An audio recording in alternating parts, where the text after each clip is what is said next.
Hola, ¿cómo estás? Soy Jorge Alejandro, tu profesor de mecánica racional. Mirá, del color de la pared. Parece que me estoy camuflando. Bueno, la idea de esta clase es resolver el examen del 24 de febrero. Tenemos ejercicios de dinámica del punto material, de sistemas de puntos materiales, ¿sí? Bueno, en realidad particularmente de sistema de masa variable. Y bueno, y un análisis de cuerpo rígido de observadores en rotación. Fíjate que está entrando mucho eso, no podés presentarte sin saber eso. Así que dale bola a esto y bueno, esperando que sea de tu agrado, que puedas aprovechar la clase una vez más y bueno, que la disfrutes. Y arrancamos si te parece.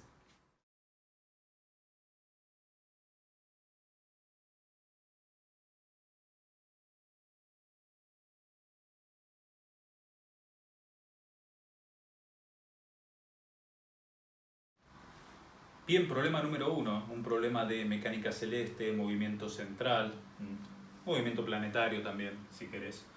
Eh, Este problema hace mención a un satélite que se lanza con una velocidad conocida, o que en una posición tenés una velocidad conocida y una distancia conocida, pues esta distancia puede ser la altura respecto de la corteza de la Tierra o la distancia respecto al centro de la Tierra, depende cómo venga la información.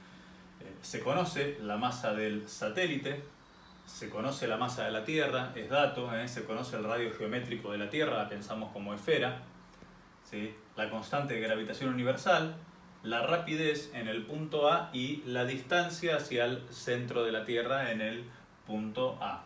¿Sí? Puede ser la distancia hacia al centro de la Tierra o la altura, bueno, dependiendo del dato que tengas, lo ajustarás e igual está bien, el concepto es el mismo. Tendremos que determinar si esto en algún momento, este satélite va a estar en la posición B, bueno, qué distancia tenemos respecto al centro de la Tierra o la altura respecto de la superficie de la Tierra y la velocidad en ese momento, la velocidad en el que tenga la posición B, sabiendo que en esta posición tenemos un ángulo de 90 grados. En la posición de A, ¿sí? En la posición de A se conoce también el ángulo phi sub A, ¿eh? Que de algún modo es el ángulo entre el vector posición de A y la velocidad de A. ¿Sí? El ángulo comprendido entre esos dos vectores es el phi sub A.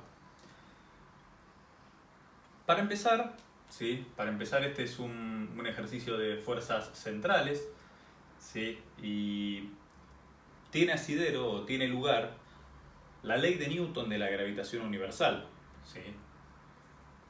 Como fuerza central por excelencia, ¿sí? Una fuerza en dirección radial, ¿sí? Podríamos modelizar que acá está la fuerza en el satélite debido a la Tierra y por supuesto aquí tendríamos la fuerza en la Tierra debido al satélite. Así que bueno, vamos a pensar que la masa de la Tierra es infinita respecto a la masa del satélite. ¿eh? La masa del satélite son 700 kilos, pero bueno, acá sería la masa chica. 700 kilos masa chica, pero bueno, es cuestión de ver cuánto vale la otra. Y como fuerza central por excelencia, te decía que nosotros podemos aplicar algunos teoremas de conservación interesantes acá. En primera instancia, podríamos calcular qué momento está eh, desarrollando esta fuerza, ¿sí? O generando.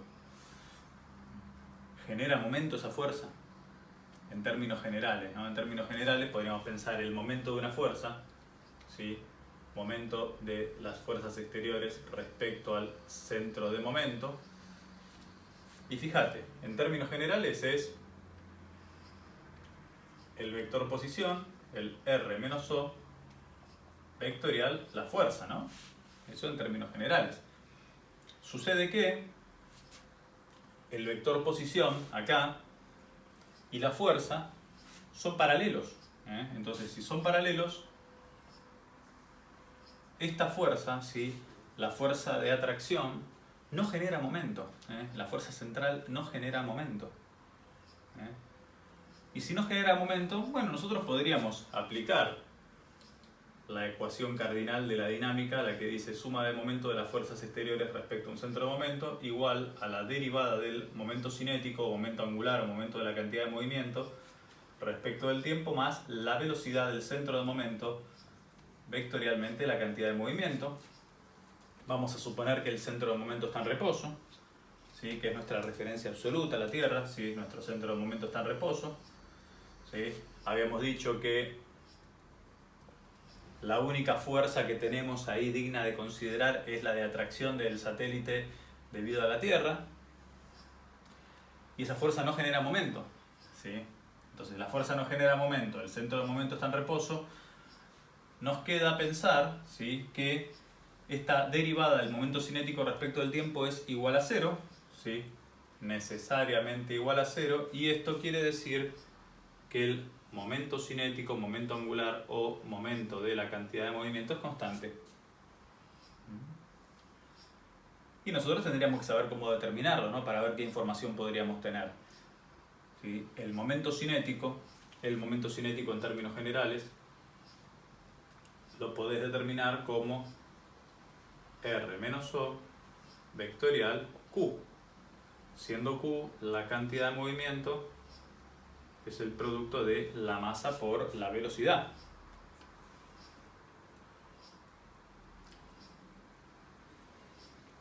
Este resultado es constante, ¿sí? Es constante, ya sea que estés en la posición A o en la posición B. O sea, podrías de algún modo determinar, en términos generales, ¿cómo sería esto? Bueno, en términos generales, este producto vectorial del momento cinético será, bueno, un vector posición, que en este tipo de coordenadas, sistema de coordenadas polares, será, bueno, tenés radial, transversal y el eje Z, ¿sí? El sistema híbrido. Serían cilíndricas, pero solamente estamos trabajando en el plano acá. Bueno, el vector posición, el R menos O, es el ρ, ¿sí? El ρ sería, según el versor radial. Vamos a pensar a ver cuál es nuestro versor radial, y nuestro versor radial es este, ¿sí? Mientras que nuestro versor transversal podría ser este. Es una posibilidad. A 90 grados. Y nuestra cantidad de movimiento o masa por velocidad, bueno, tendrás masa por velocidad radial y masa por velocidad transversal y cero.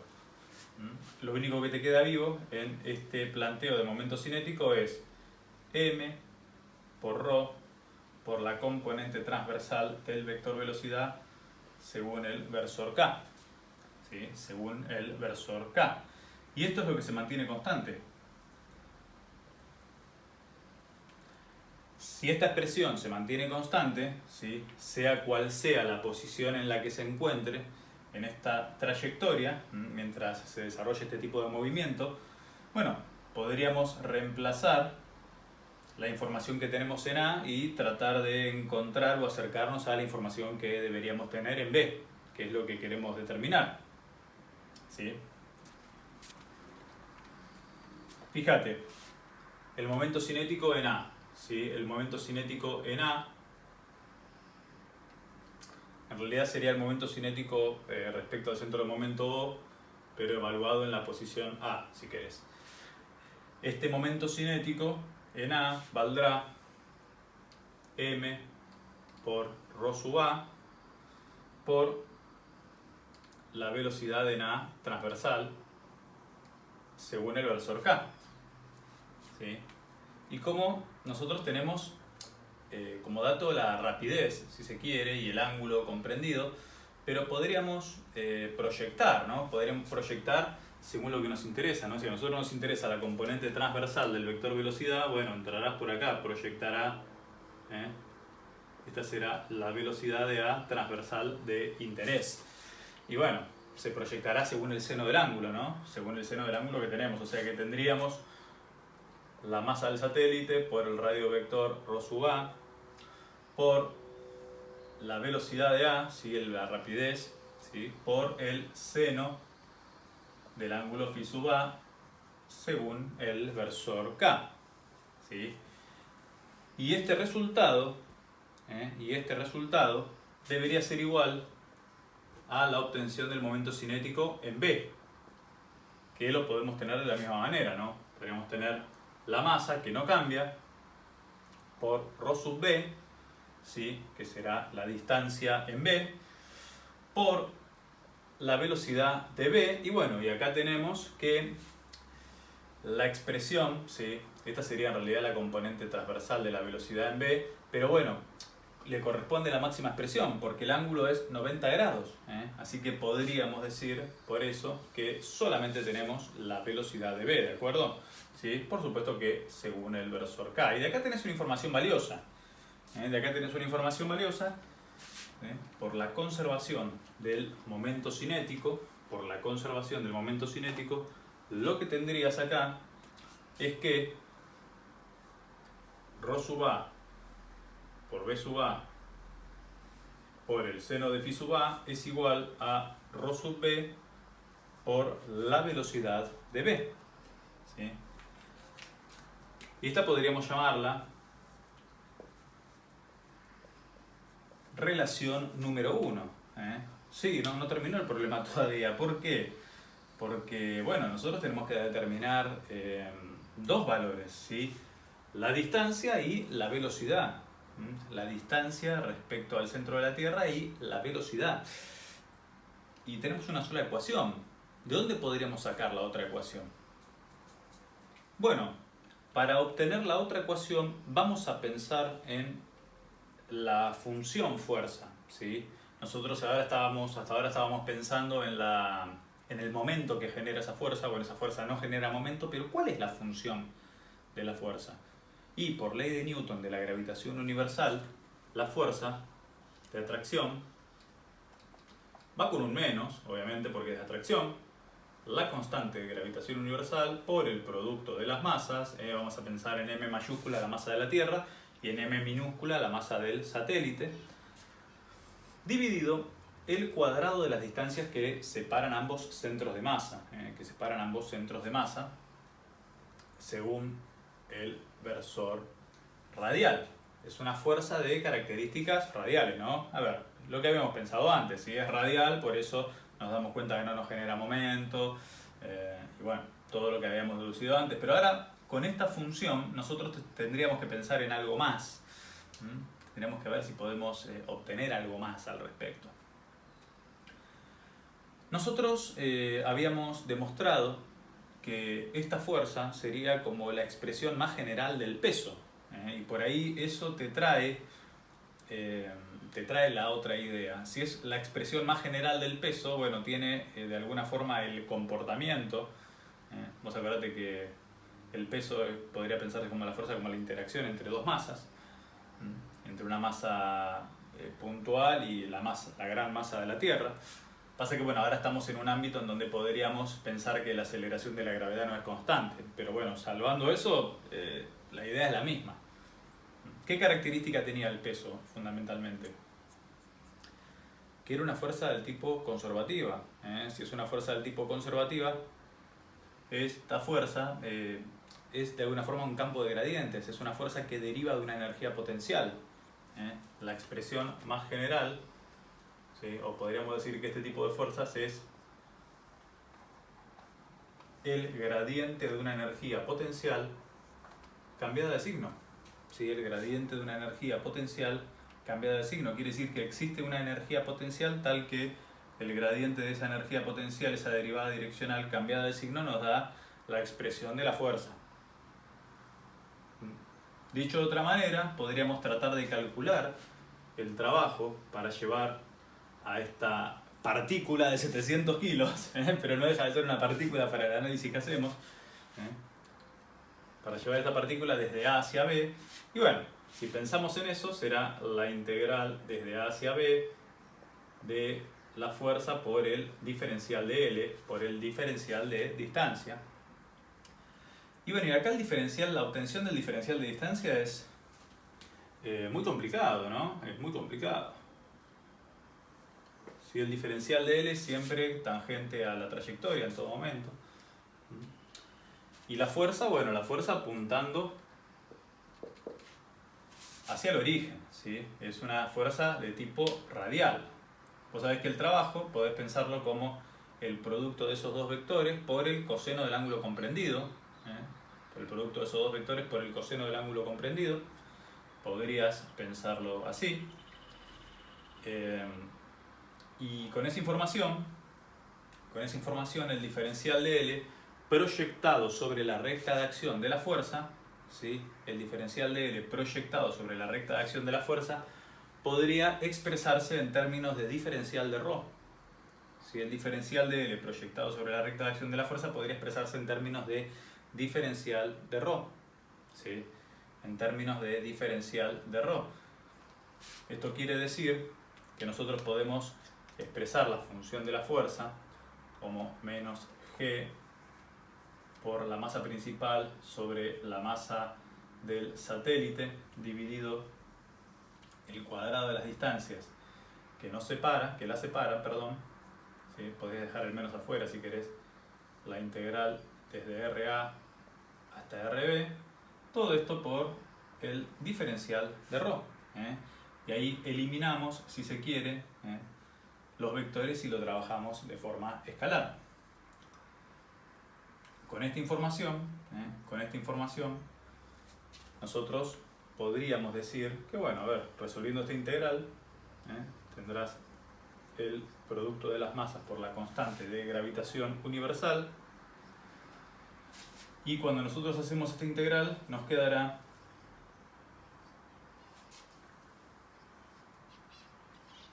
uno sobre RB menos 1 sobre RA. 1 sobre RB menos 1 sobre RA. ¿Y qué es esto? Nosotros hemos resuelto la integral, hemos calculado el trabajo de la fuerza, si se quiere.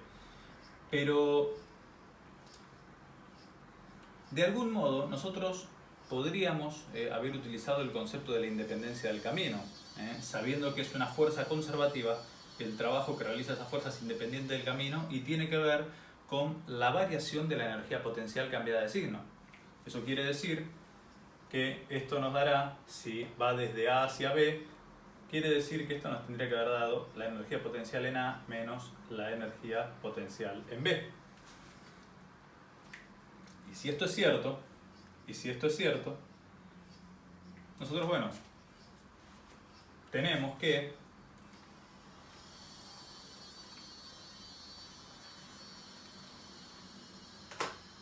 la disminución de energía potencial o la variación de energía potencial cambiada de signo, el U sub A menos U sub B, es el producto de las masas por la constante de gravitación universal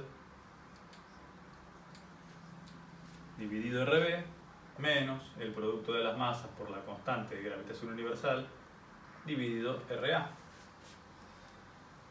¿Y qué podemos sacar de limpio en todo esto? ¿Sí? ¿Qué podemos sacar de limpio en todo esto? Que esta variación de energía potencial cambiada de signo,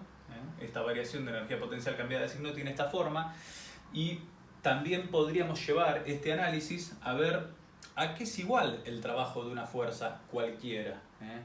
Porque el trabajo de una fuerza conservativa, ¿sí?, es la variación de la energía potencial cambiada de signo, pero un trabajo de una fuerza cualquiera, conservativa y no conservativa, ¿a qué podríamos decir que es igual? Sí, podríamos aplicar el teorema de las fuerzas vivas.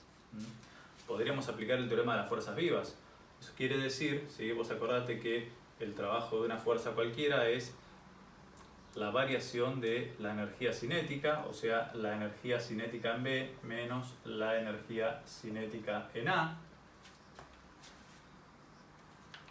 Y con esta idea, ¿sí?, sabiendo que la energía cinética siempre, menos la energía cinética en A, siempre es un medio de la masa por la velocidad en el punto a considerar al cuadrado. Nosotros podríamos, de algún modo, igualar esta expresión con esta. ¿Sí? O sea que tendríamos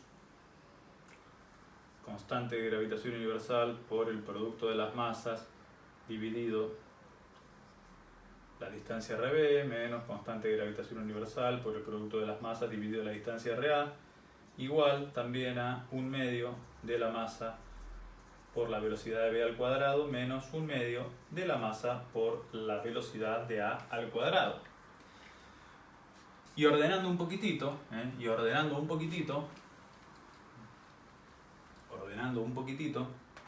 lo que nos quedaría, fíjate, podríamos pasar todo lo que depende de A de un lado y todo lo que depende de B del otro lado. Lo que nos queda acá es 1/2 de la masa por la velocidad de A al cuadrado menos el producto de las masas por la constante de gravitación universal dividido RA igual a 1/2 de la masa por la velocidad de B al cuadrado menos el producto de las masas por la constante de gravitación universal dividido RA.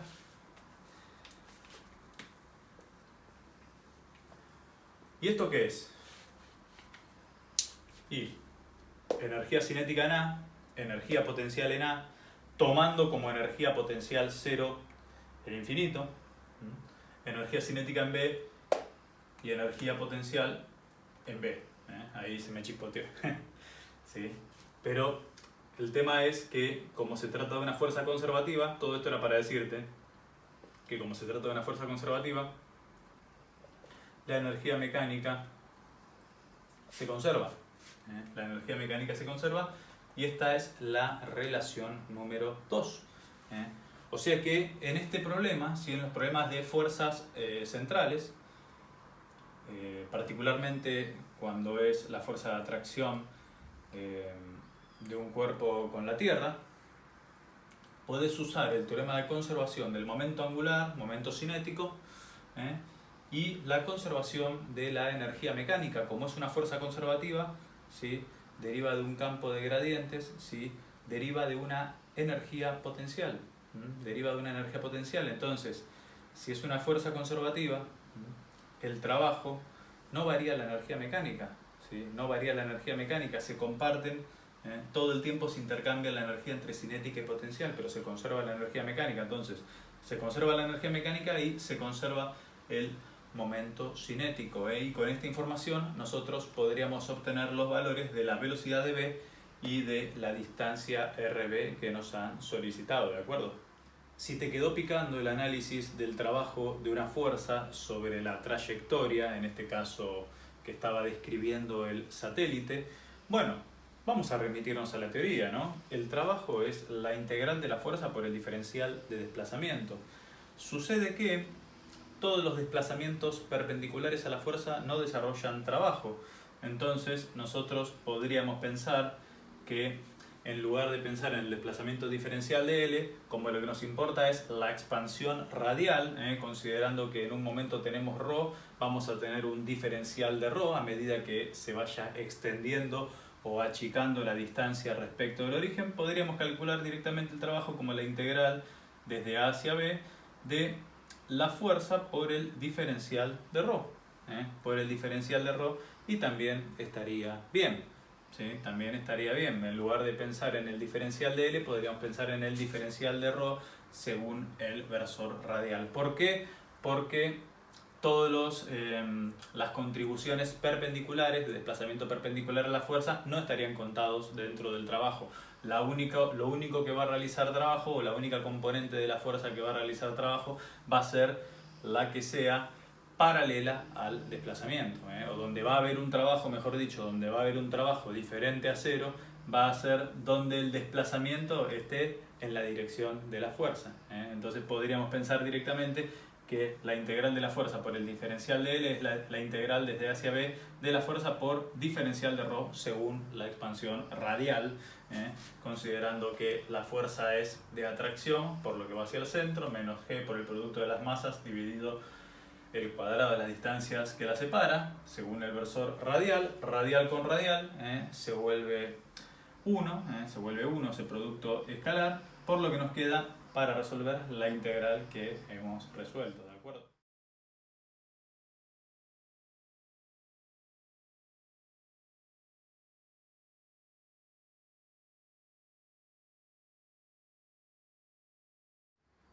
Bueno, muy bien, el problema número 2, un problema de sistema de retropropulsión, lanzamiento vertical de un cohete, nuevamente. En esta condición o en este caso, lo que tenemos es que bajo una condición de diseño tendríamos que lograr que la aceleración de elevación sea uniforme. Entonces eso va a hacer que el consumo de combustible se logre de una forma diferente, ¿sí? Que se logre de una forma diferente. Entonces nuestro objetivo es encontrar la dependencia temporal de la función principal, de la cabina principal, la dependencia temporal de la masa de la cabina principal, cómo se va extinguiendo. Ese es nuestro propósito. Originalmente lo que nosotros venimos haciendo es pensar en la fuerza de empuje contra la fuerza peso, ¿sí? En un escenario en donde la aceleración de la gravedad aún es constante, ¿sí? Esta masa va variando con el tiempo. Esto debería ser igual a la masa por la derivada de la velocidad respecto del tiempo. O sea, la fuerza impulsiva que tiene que ver con el quemado del combustible, ¿sí? La velocidad de eyección de los gases de escape relativa a la cabina y el caudal másico, menos el peso, ¿sí? Este empuje debe ser superior al peso para que haya una aceleración. Y bueno, será masa por aceleración de algún modo, ¿sí? Lo que sucede acá es que nos están diciendo que esta aceleración de elevación debe ser constante. Si esta aceleración de elevación tiene que ser constante, quiere decir que ya no podemos pensar que el caudal másico es constante. No podemos pensar que el caudal másico es constante. Vos acordate que este caudal másico tenía que ver con la masa eyectada en la unidad de tiempo, la masa del combustible eyectada respecto del tiempo, y que bueno, respecto de la masa de la cabina principal, la derivada era negativa. Revisar la teoría en todo caso, pero así era. Respecto de la masa de la cabina principal, esa derivada es negativa. Vamos a seguir suponiendo que la velocidad de eyección de los gases de escape respecto a la cabina sigue siendo constante, pero la cuestión es que tenemos que resolver una ecuación diferencial, pero es diferente, ¿sí? Ahora la aceleración de elevación es constante, ¿sí? Y lo que nosotros tendríamos que determinar es la función masa para que eso suceda. Por lo que la ecuación diferencial que tenemos que resolver será entonces la siguiente. Tendríamos menos U por la derivada de la masa respecto del tiempo menos m por g, acuérdate que m es función, igual a m por a sub 0. Quiere decir, esto es m, quiere decir que menos u por la derivada de la masa respecto del tiempo es igual a la masa por la aceleración a sub 0 más la aceleración de la gravedad. Podríamos acá acomodar los diferenciales para quedar un poquitito más amigados con la integral que tengamos que hacer. Tenemos diferencial de m sobre m igual a menos a sub 0 más g dividido u. Todo esto por diferencial de t, no hagamos lío. Yo también puedo hacer lío. Entonces, vos fíjate que todo esto es constante, todo esto es constante, podría salir afuera de la integral. Te va a quedar la integral entre el instante inicial y un instante t, y la integral entre la masa inicial y la masa en un instante t. Vamos a empezar a contar a partir de t igual a 0, entonces por eso le metemos t inicial igual a 0.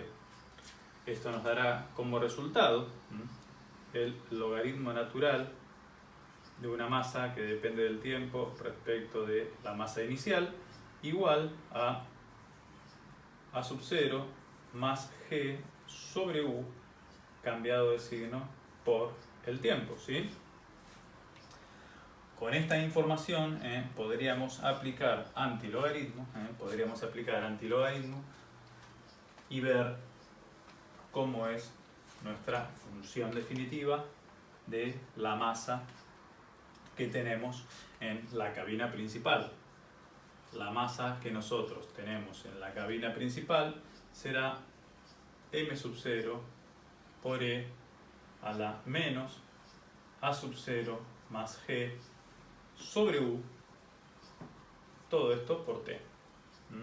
Expresión válida para t mayor o igual que 0, ¿sí? Y aquí tendrías la función masa para que la aceleración de elevación sea constante. ¿Está bien?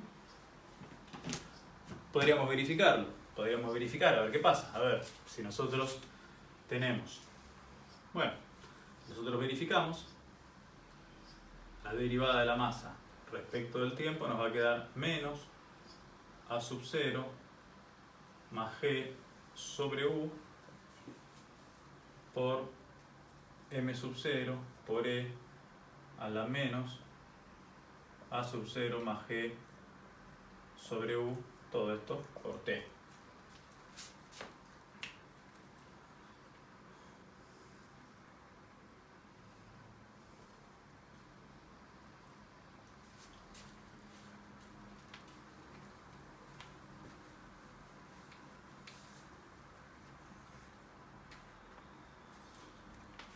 Entonces, nuestro valor K, que es menos derivada de la masa de la cabina principal respecto del tiempo, será a sub 0 más g sobre u por m sub 0 por e a la menos a sub 0 más g sobre u todo por t.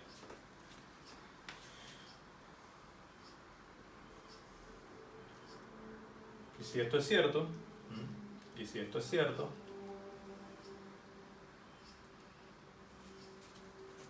podríamos multiplicarlo por u, ¿sí? Si lo multiplicamos por u,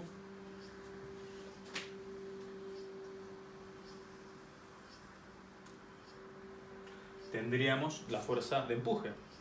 Si lo multiplicamos por u, tendríamos la fuerza de empuje. Tendríamos que restarle la fuerza peso, porque esa fuerza de empuje debe ser capaz de vencer al peso, y vamos a ver qué nos da todo eso, ¿sí? Y nos dará, a ver, a sub 0 más g, ¿sí? Acordate que multiplicado por u se nos simplificaría el u, m sub 0 por e a la menos a sub 0 más g sobre u por t, todo eso menos m por g, acordate que m es m sub 0 por e a la menos a sub 0 más g sobre u por t. Y bueno, a ver, ¿qué es lo que nos queda acá de todo esto? Por g, ¿no? ¿Qué es lo que nos queda acá de todo esto? Fíjate, a sub 0 más g por la función exponencial y acá tenés g por la función exponencial restada. Quiere decir que todo esto nos quedará, de todo esto nos quedará en limpio el m sub 0 por e a la menos a sub 0 más g sobre u, todo multiplicado por t, todo esto por a sub 0. O sea que tendrías el masa por aceleración, el masa por la derivada de la velocidad respecto del tiempo. Quiere decir que esta expresión es solución de la ecuación diferencial planteada y esto nos da garantías de que el problema está bien resuelto, ¿de acuerdo?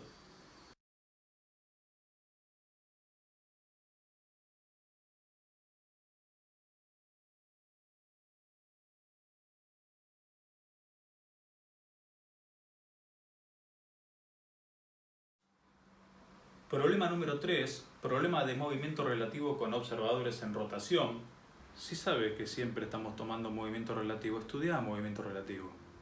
Bien, tenemos una rotación principal, omega 1, acompañada de una aceleración angular, gamma 1, que no cambian de dirección, y tenemos una rotación de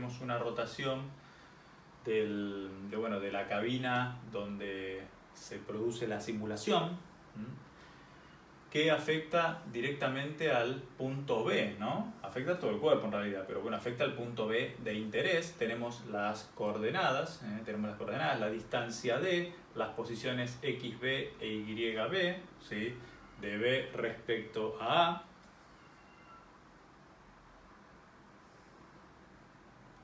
Bueno, la idea del ejercicio es determinar la velocidad de B, la aceleración de B, la velocidad, perdón, me adelanté, la velocidad angular de toda la formación y la aceleración angular de toda la formación. Es cuestión de gustos, ¿eh? A mí me parece lo más apropiado colocar el sistema de referencia móvil aquí encima del fijo y bueno, estamos simulando un pequeño desplazamiento para ver qué es lo que estaría variando. Estaría variando el versor K1, el versor I1 y el versor J1 mantiene su orientación en el espacio, ¿está bien? ¿Cómo procedemos con el análisis? ¿Cómo procedemos con el análisis? Bueno, todo esto podríamos decir, bueno, tenemos el omega de la terna, ¿sí? Que será el omega 1, que será según la convención adoptada, el omega 1 según J sub 1, ¿sí? Esta información está en RPM, la podés pasar a radianes sobre segundo, creo que no tendrías que tener problemas para eso, ¿eh? Y tenemos la aceleración angular, ¿sí? Nuestro gamma de la terna, como gamma sub 1, que bueno, que puede ser también gamma sub 1 según el versor J sub 1. ¿Cómo determinamos los parámetros relativos del movimiento? ¿Cómo consideramos o cómo determinamos los parámetros relativos? Haciendo de cuenta que no estamos mirando, estamos encima del sistema móvil. Estamos con alguien encima del sistema móvil, ¿sí? Colocamos ahí un observador encima del sistema móvil, está mirando ahí.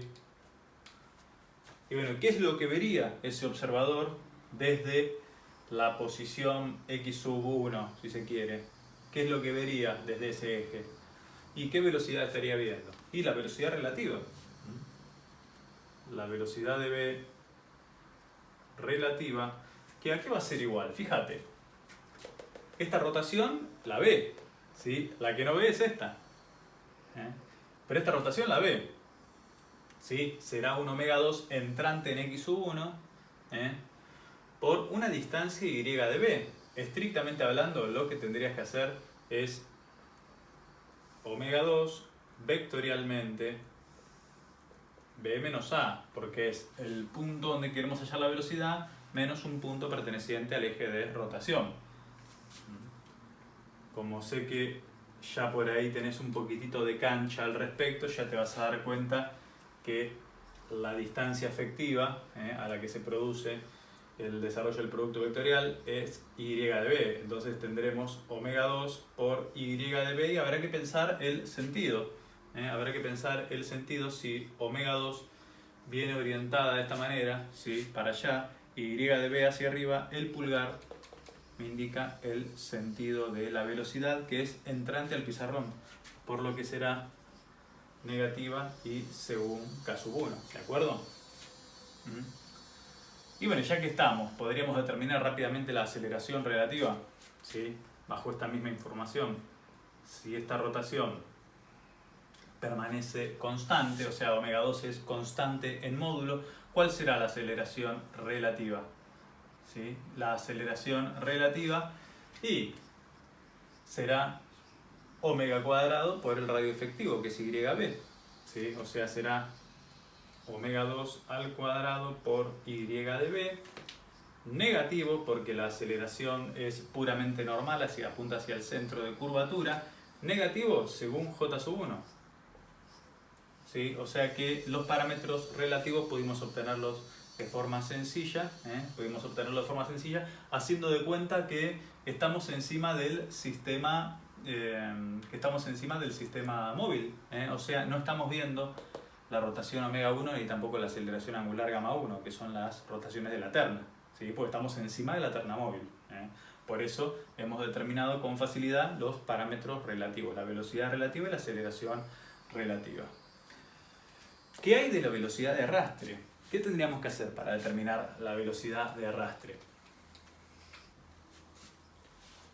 Teníamos que pensar que el punto de interés está rígidamente vinculado a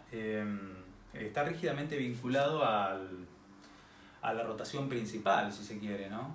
Que está rígidamente vinculado, o sea, podríamos hacer directamente omega 1 por el radio efectivo, y esa será la velocidad de arrastre. omega 1 hacia arriba, el radio efectivo D más XB, ¿sí? D más XB, según el versor I sub 1, esto nos tendría que dar entrante al pizarrón. Nos tendría que dar entrante al pizarrón. Lo hacemos para que lo puedas comprender. La velocidad de arrastre. Tenemos que pensar que el punto está rígidamente vinculado al origen. Entonces tendrías que hacer omega de la terna vectorialmente B menos, en este caso, O sub 1. ¿Sí? En este caso, B menos O sub 1. Si haces esto, este producto vectorial, te va a quedar omega 1, por el radio efectivo, que es D más XB, todo esto negativo y según el versor K sub 1. Ahí tendrías la velocidad de arrastre. ¿Está bien? ¿Qué hay de la aceleración de arrastre? ¿Qué hay de la aceleración de arrastre? ¿Podemos determinarla? Y de vuelta, tendrías que pensar que el punto B está rígidamente vinculado,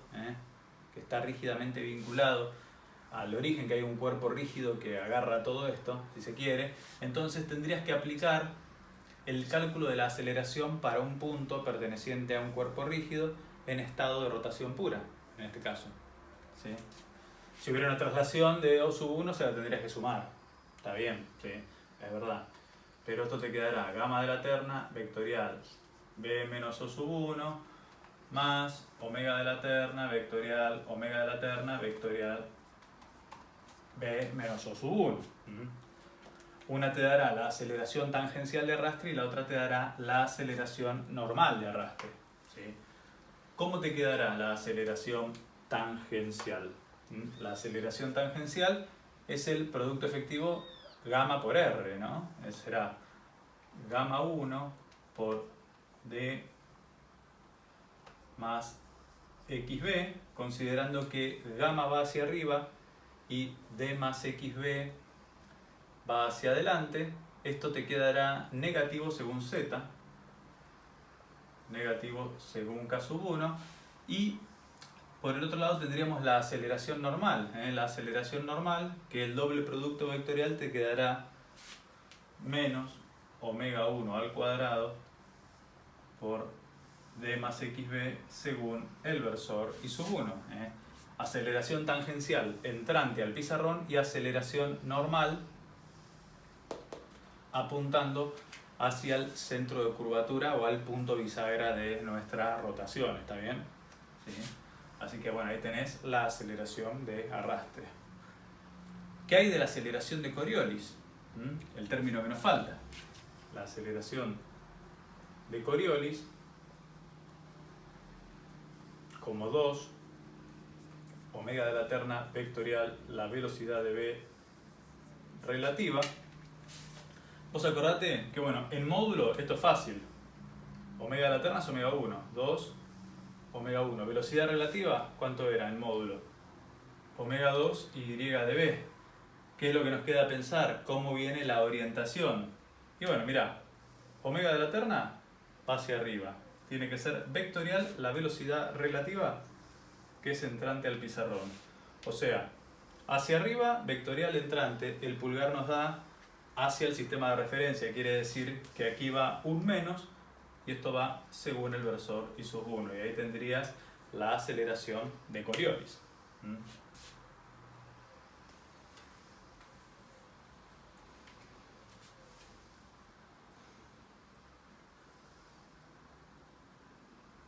Vamos a ver, no te dejo expresado esto.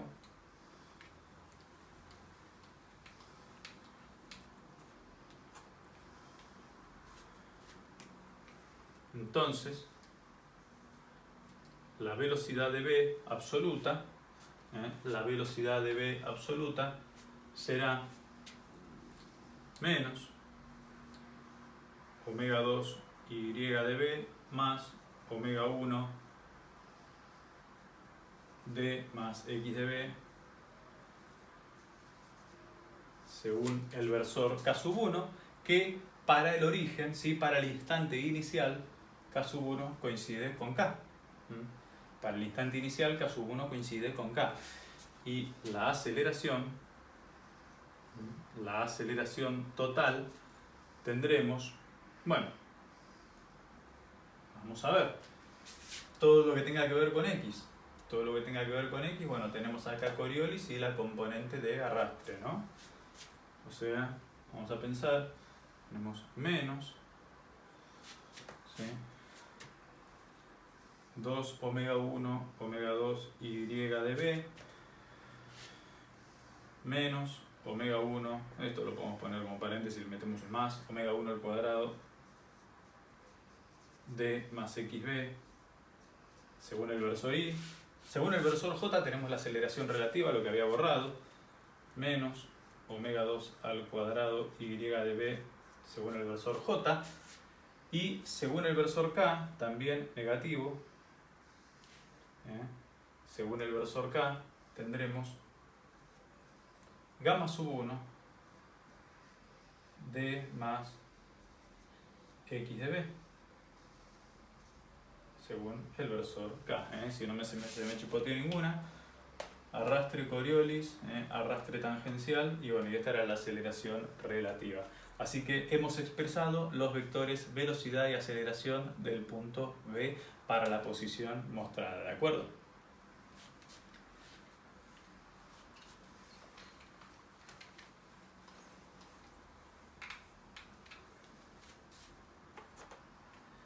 ¿Cuánto vale el vector rotación total?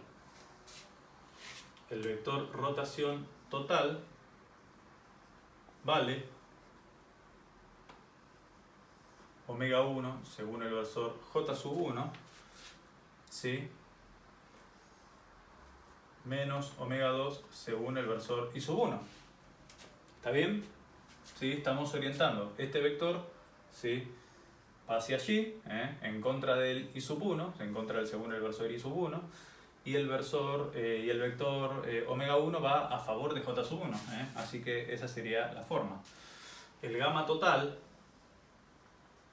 ¿sí?, la aceleración angular de toda la formación, será la derivada del vector rotación, la derivada respecto del tiempo del vector rotación total.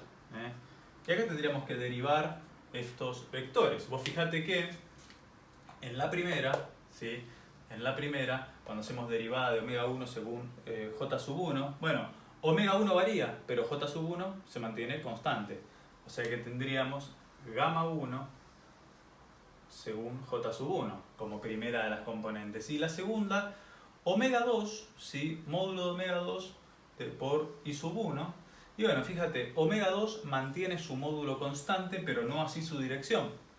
No así su dirección, entonces te quedará menos omega 2 por omega de la terna vectorial I sub 1. ¿Y qué es omega de la terna? Omega de la terna es omega 1 según J sub 1. ¿Y qué es J sub 1 vectorial I sub 1? Y es K sub 1 cambiado de signo. Vos acordate, la secuencia es IJK. Si vos haces el producto vectorial al revés, te da el que falta, pero cambiado de signo. Entonces, todo esto te quedará como omega 1, K sub 1 cambiado de signo, que sumado a lo que tenemos arriba, o multiplicado, mejor dicho, con lo que tenemos arriba, te quedará en términos positivos, ¿sí?, en términos positivos, el producto de las dos rotaciones según K sub 1. Como ya estamos para el instante mostrado, podríamos prescindir de los subíndices 1 y tendríamos la velocidad angular y la aceleración angular total solicitadas. ¿Está bien?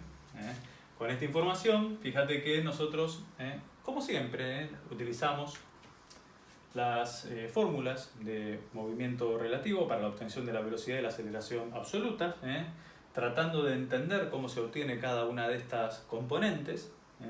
Nosotros, siendo ordenados, pudimos llegar a la expresión de los vectores solicitados, ¿de acuerdo? Y lo importante para la obtención de la velocidad angular será considerar las rotaciones concurrentes, esa no tiene mayor misterio, y para la aceleración angular considerar cuándo la rotación varía en módulo y cuándo la rotación varía en dirección. Con eso no tendrías que tener problemas para obtener la velocidad angular y la aceleración angular de la conformación total del sistema sólido. ¿De acuerdo? Podríamos pensar también en que la rotación total es omega 1 más omega 2 en el marco de referencia absoluto, ¿sí? Y bueno, podríamos dejar a omega 1 y omega 2 en función del ángulo. Omega 1 siempre permanece orientado según el versor J y omega 2 va alternándose entre el versor I y el versor K, como mostramos, ¿sí? La diferencia es que bueno, tenemos omega 2, ¿sí?, apuntando hacia aquí, pero nosotros sabemos que eso es negativo, ¿sí? Nosotros sabemos que es negativo porque apunta en contra, entonces le vamos a meter un menos, aprovechando que sabemos que es negativo, ¿de acuerdo? Entonces, ¿cómo nos va a quedar? Omega 2 por el coseno de tita según el versor K más el seno de tita según el versor I. Y bueno, vamos a tratar de ser ordenados con esto. A ver, si hacemos la derivada respecto del tiempo, del vector rotación para obtener el vector aceleración angular, bueno, en la primera tendríamos gamma 1 según el versor J. En la segunda, ¿qué vamos a tener? Como el módulo es constante pero la dirección es variable, bueno, esto te va a quedar menos omega 2 por menos seno de tita por tita punto según el versor K más coseno de tita por tita punto según el versor I. ¿Qué es tita punto? Omega 1. Omega 1. El módulo de omega 1. Y nosotros estudiamos este análisis para tita igual a 90 grados. Si es para tita igual a 90 grados, bueno, el vector rotación total nos va a quedar, bueno, omega 1 según el versor J menos omega 2 según el versor I, lo que habíamos deducido antes, y la aceleración angular nos va a quedar como gamma 1 según el versor J, ¿sí? Gamma 1 según el versor J, y fíjate, seno de 90 1, coseno de 90 0, así que este se va y nos queda vivo este, más omega 1 por omega 2 el módulo según el versor K. Y hemos llegado a la expresión de la velocidad angular total y la aceleración angular total por el análisis del movimiento en absoluto. Prescindiendo del movimiento relativo o eliminando el movimiento relativo, hemos llegado también por absoluto a la obtención de la velocidad angular total y la aceleración angular total, lo que nos da más garantías de que el problema está bien resuelto. Bien, llegamos al final de la clase. En esta clase de resolución del examen final tomado el 24 de febrero, hemos aprendido o hemos recordado, si se quiere, cómo resolver el análisis de un movimiento de un cuerpo sometido a una fuerza central, a la atracción de otro cuerpo más grande, con la ley de Newton de la gravitación universal. Hemos aplicado los teoremas de conservación, de momento cinético y de la energía mecánica.